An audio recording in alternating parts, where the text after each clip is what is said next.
ഇപ്പോൾ ഒരു വ്യക്തി, ആ വ്യക്തിയുടെ സാഹചര്യങ്ങളും അദ്ദേഹം ചെയ്തുകൊണ്ടിരിക്കുന്ന ആക്ഷൻസും, ഒരു പക്ഷേ ട്രെയിനിങ് ആകാം, അതല്ലെന്നുണ്ടെങ്കിൽ മറ്റേതെങ്കിലും മോട്ടിവേഷൻ ആകാം.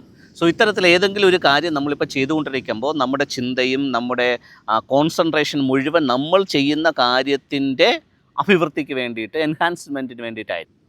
ഏകദേശം 90% അല്ലെങ്കിൽ 95% കോൺസെൻട്രേഷൻ നമ്മൾ ചെയ്യുന്ന കാര്യത്തിൻ്റെ ഔട്ട്പുട്ടിന് വേണ്ടിയിട്ട് മാത്രം നിൽക്കുമ്പോൾ നമ്മൾ എന്ന് പറയുന്ന വ്യക്തിയുടെ വളർച്ച എവിടെയോ സ്റ്റാഗ്നൻ്റ് ആകും, എവിടെയോ പോയി മുരടിച്ച് നിൽക്കും. നമ്മൾ വളരുന്നുണ്ടോ? നമ്മുടെ അറിവ് കൂടുന്നുണ്ടോ? ഉണ്ട്. ഏതിനെ ബേസ് ചെയ്ത്? നമ്മൾ കൊടുക്കുന്ന കാര്യത്തിനെ ബേസ് ചെയ്ത്, നമ്മൾ ചെയ്യുന്ന കാര്യത്തിനെ ബേസ് ചെയ്ത് യെസ്, നമ്മൾ എൻഹാൻസ് ചെയ്യുന്നുണ്ട്, നമ്മുടെ അറിവ് കൂടുന്നുണ്ട്, നമ്മുടെ എക്സ്പീരിയൻസ് കൂടുന്നുണ്ട്, എല്ലാ കാര്യങ്ങളും കൂടുന്നുണ്ട്. പക്ഷേ ഒരു വ്യക്തിക്ക് അത് മാത്രം പോരല്ലോ, ഒരു ഡയമെൻഷൻ മാത്രം പോരല്ലോ. സോ എസ്പെഷ്യലി സ്പിരിച്വാലിറ്റിയിൽ കണക്ട് ചെയ്ത് നിൽക്കുന്ന വ്യക്തി ഒരു 20% എങ്കിലും എഫേർട്ട് ആ വ്യക്തിയുടെ ബാക്കി ഉന്നമനത്തിന് വേണ്ടിയിട്ട് ഇൻവെസ്റ്റ് ചെയ്യണം.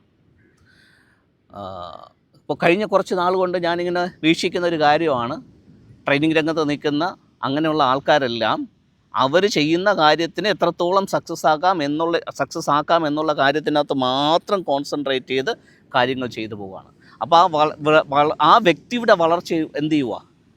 ആ സ്ഥലത്ത് ഇങ്ങനെ സ്റ്റാഗ്നൻ്റ് ആയിട്ട് മുരടിച്ച് നിൽക്കുന്നത് പോലെ ആകും. സോ അവിടെയാണ് ഒരു കുറച്ച് എഫേർട്ട് ആ വ്യക്തിയുടെ ഗ്രോത്തിന് വേണ്ടി, എസ്പെഷ്യലി സ്പിരിച്വൽ ഗ്രോത്തിന് വേണ്ടിയിട്ട് ഇൻവെസ്റ്റ് ചെയ്യണം. അപ്പോൾ അവിടെ സ്പിരിച്വാലിറ്റിക്കകത്തുള്ള പല ഡയമെൻഷൻസ് ഇനിയും കിടപ്പുണ്ട്. നമ്മൾ ഇതുവരെ അറിഞ്ഞത് ചുരുങ്ങിയ ചില കാര്യങ്ങൾ മാത്രമാണ്. നമ്മുടെ ശരീരത്തിനകത്തുകൂടെ, നമ്മുടെ മനസ്സിനകത്തുകൂടെ, നമ്മുടെ സ്പിരിറ്റിനകത്തുകൂടെ, നമ്മുടെ എനർജി സിസ്റ്റത്തിനകത്തോടുകൂടെ, പഞ്ചഭൂതങ്ങളിലൂടെ, പഞ്ചേന്ദ്രിയങ്ങളിലൂടെ, ഇങ്ങനെ പല മേഖലകളിൽ സ്പിരിച്വാലിറ്റിയെ ആസ്വദിക്കാനായിട്ട് നാം പഠിച്ചു. യെസ്, ബട്ട് ഇത്രയേ ഉള്ളോ? ഇല്ല, ഇനിയുമുണ്ട്. അറിയാത്ത കാര്യങ്ങളാണ് അറിഞ്ഞതിനേക്കാൾ കൂടുതലായ കാര്യം. അപ്പോൾ ഇനി എന്താ ഞാൻ അറിയേണ്ടത് എന്നുള്ളതിനെ കുറിച്ചിട്ടുള്ള ഒരു ഡീപ്പ് ഡിസയർ അകത്ത് വീണിട്ട് കുറച്ച് എഫേർട്ട് അതിന് വേണ്ടിയിട്ടും കൂടെ ഇട്ടാൽ മാത്രമേ നമ്മളെന്ന് പറയുന്ന വ്യക്തിക്കൊരു എക്സ്പൊണൻഷ്യൽ ഗ്രോത്ത് ഉണ്ടാകത്തുള്ളൂ. ഇല്ലെങ്കിൽ നമ്മൾ എവിടെയെങ്കിലുമൊക്കെ സ്റ്റാഗ്നൻ്റ് ആയിട്ട് പിന്നെ നമ്മൾ ആശയങ്ങളിൽ കിടന്നിങ്ങനെ കറങ്ങേണ്ടി വരും. ആശയ ദാരിദ്ര്യം നമുക്കുണ്ടാകും.